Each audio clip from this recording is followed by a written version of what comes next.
यहाँ जोश भी है और जुनून भी, कुछ करके अलग दिखाना है। संघर्षों के पथ पे निकल पड़े, आगे ही बढ़ते जाना है। यहाँ जोश भी है और जुनून भी, कुछ करके अलग दिखाना है। संघर्षों के पथ पे निकल पड़े, आगे ही बढ़ते जाना है। ये जिगरा है शेरों जैसा, मेरा 56 इंची सीना है। इतिहास नया रच देंगे हम, ये मातृभूमि की सेना है। वंदे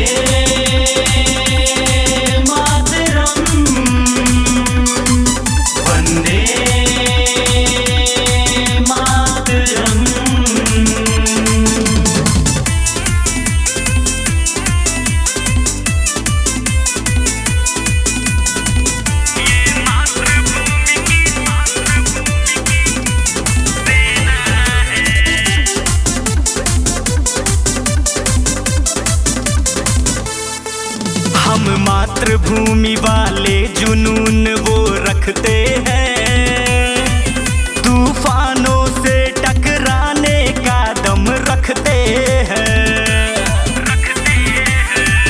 हम मातृभूमि वाले जुनून वो रखते हैं, तूफानों से टकराने का दम रखते हैं।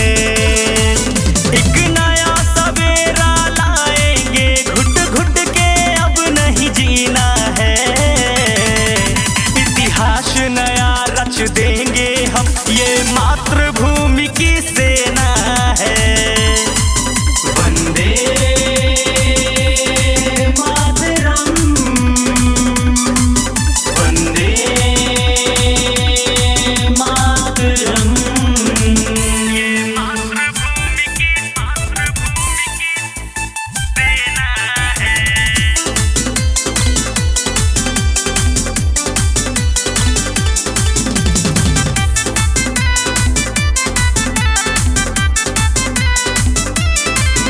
ये तो सच है कि शौक हमारे ऊंचे हैं, जो सपने कभी देखे थे वहां हम पहुंचे हैं।